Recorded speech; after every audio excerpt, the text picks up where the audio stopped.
Banyak pendeta yang sadar setelah mendengar penjelasan hakikat firman Tuhan. Saudaraku kaum muslimin wal muslimat rahimakumullah, dan saudara-saudaraku sebangsa dan setanah air, firman Tuhan bukan makhluk. Ini yang perlu difahami. Firman Tuhan bukan makhluk. Mengapa? Karena firman Tuhan itu langsung dari Tuhan.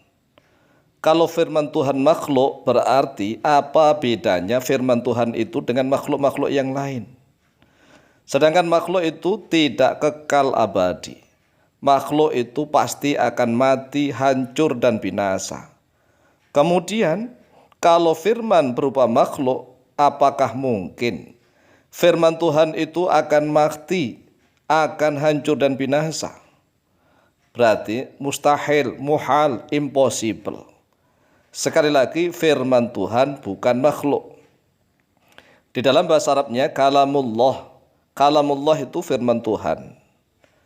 Kemudian, kalau menurut saudara-saudara kami dari kaum Kristiani, Isa alaihi salatu wassalam disebut kalimatullah. Kalimatullah. Bedakan antara kalamullah dan kalimatullah. Kalamullah firman-firman Allah. Kalimatullah juga kalimatnya Allah. Kalau orang Islam meyakini bahwa firman Allah itu di dalam kitab-kitab samawi, yaitu di dalam kitab Taurat, Injil, Zabur, dan juga Al-Quranul Karim. Tetapi akidah umat Islam Ahlus Sunnah wal Jamaah mengatakan bahwa kalamullah laisa biharfin wala sautin. Firman Allah itu tidak berupa harf, tidak berupa huruf. Wala sautin juga tidak berupa suara. Karena Allah laisa kamitslihi syai'un wa lam yakul lahu kufuwan ahad. Tidak ada yang menyerupai dengan Allah. Sehingga kalam Allah itu tidak berupa huruf dan juga tidak berupa suara. Lalu apa sih maksudnya? Sedangkan Al-Quran berupa huruf-huruf. Kalau dibaca mengeluarkan suara. Firman Allah disampaikan oleh Allah kepada malaikat Jibril. Malaikat Jibril kemudian disampaikan kepada Nabi Muhammad SAW. Karena Nabi Muhammad orang Arab, maka firman Allah beliau ucapkan, beliau sampaikan dengan menggunakan bahasa Arab. Hurufnya huruf Arab. Kalau disuarakan, diucapkan akan berbunyi huruf-huruf dan kalimat serta bahasa Arab. Tetapi hakikatnya firman Allah itu tidak seperti itu. Hakikatnya. Karena apa? Firman Allah sudah dijelaskan oleh Nabi Muhammad yang berbahasa Arab. Sehingga terbentuklah firman Allah dengan menggunakan huruf-huruf dan tulisan yang berbahasa Arab. Karena supaya manusia paham dan mengerti. Tetapi ingat sekali lagi, firman Tuhan tidak seperti itu. Hakikatnya loh ya, hakikatnya. Hanya saja manusia tidak akan paham dengan bahasa Tuhan. Karena Tuhan adalah Sang Maha Pencipta. Sedangkan manusia adalah ciptaannya. Ciptaannya tidak akan bisa dan mampu memahami kalam-kalam Tuhan, firman-firman Tuhan. Kemudian kalau menurut kepercayaan saudara-saudara kami dari Kristiani, firman Tuhan diwujudkan makhluk manusia, yaitu Nabi Isa alaihi salatu wassalam. Nabi Isa, pertanyaannya, di dalam Injil sudah ada Injil perjanjian lama, Taurat, ada Zabur atau Mazmur. Di satu sisi firman Tuhan yang ada di dalam Injil itu sudah berupa huruf-huruf, kalimat-kalimat, tulisan-tulisan kalau dibaca bersuara. Tetapi di satu sisi firman Tuhan diwujudkan manusia. Coba kita renungkan dan kita fikirkan. Allah Tuhan yang Maha Pencipta. Sang Maha Pencipta itu harus menciptakan seluruhnya. Mulai dari arsy singgasana yang terbesar. Di bawahnya ada kursi. Di bawahnya ada langit 7 tingkat, 7 saf. Kemudian di bawahnya ada ruangan hampa dan ada bumi serta planet-planet. Ada galaksi, ribuan galaksi.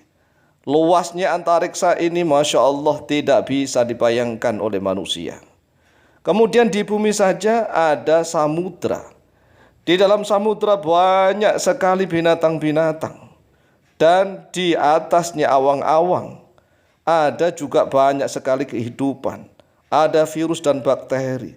Miliaran yang tidak terhitung jumlahnya. Kalau firman Tuhan berupa manusia, sebenarnya firman Tuhan ini lepas atau tidak? Kalau firman Tuhan lepas, firman Tuhan berupa menjadi makhluk. Makhluk itu tidak kekal, fana artinya hancur binasa. Masa firman Tuhan akan mati, hancur dan binasa? Mustahil. Mustahil. Oleh sebab itu kalau seandainya dikatakan bahwa firman Tuhan, yaitu Yesus yang berupa manusia, kemudian sebenarnya firman Tuhan ini kekal abadi atau tidak? Firman Tuhan itu dari Tuhan atau tidak? Lah kalau seandainya firman Tuhan itu dari Tuhan yang dijadikan makhluk, berarti apa bedanya Nabi Isa dengan kita semua? Sama-sama makhluk ciptaan Tuhan. Oleh sebab itulah firman Tuhan itu tidak berupa haraf atau huruf-huruf, tidak berupa suara, dan juga tidak berupa makhluk ciptaan. Firman Tuhan kekal abadi. Tuhan senantiasa berfirman dengan seluruh makhluknya, bukan hanya dengan manusia saja. Jadi jangan mengkerdilkan Tuhan. Tuhan dikerdilkan seolah-olah hanya ngurus manusia saja. Tidak. Banyak planet-planet yang harus diurus oleh Tuhan. Tuhan yang sejati semuanya diurus. Oleh sebab itu tidak mungkin, mustahil Tuhan yang hakiki itu menjelma menjadi manusia. Tidak mungkin. Tuhan harus eksis. Eksis di atas seluruh langit dan bumi. Keberadaan Tuhan meliputi seluruh langit dan bumi, seluruh jagat raya. Tuhan harus maha kekal abadi. Tuhan harus maha awal tanpa permulaan. Dan Tuhan harus maha akhir tanpa ada kesudahan, tanpa ada batasan. Maha awal tanpa permulaan, maha akhir tanpa adanya batasan. Itulah eksistensi Tuhan. Tuhan harus eksis, tidak berubah-ubah, tidak menjelma apapun. Tuhan mengurus seluruhnya. Tuhan tidak bisa disifati dengan sifat-sifat yang kurang seperti sifatnya manusia. Oleh sebab itulah Tuhan maha sempurna, Tuhan maha besar, Tuhan maha agung, dan Tuhan pasti maha esa, pasti maha satu. Tidak perlu embel-embel trinitas dan lain sebagainya. Itu mengotori sifat-sifat kemahasucian Tuhan. Kalau Tuhan dikotori dengan embel-embel ini dan itu, berarti itu sudah mengurangi sifat-sifat kebesaran Tuhan. Jadi sekali lagi, firman Tuhan tetaplah ada di dalam Tuhan itu sendiri. Tidak mungkin manifestasi menjadi makhluk. Makhluk itu fana, tidak kekal. Makhluk akan hancur, mati, dan binasa. Dan tidak mungkin kalau firman Tuhan seperti itu. Oleh sebab itulah, kembalikan akidah keimanan yang benar. Tuhan tetaplah Tuhan yang tidak bisa diotak-atik oleh akal manusia. Tuhan begitu besarnya, Tuhan begitu agungnya, Tuhan yang menciptakan segalanya, dan Tuhan yang mengatur seluruhnya. Demikian, semoga kita semua mendapatkan hidayah, petunjuk kebenaran dari Tuhan yang maha benar. Terima kasih dan mohon maaf. Wallahu ta'ala a'lamu bishawab.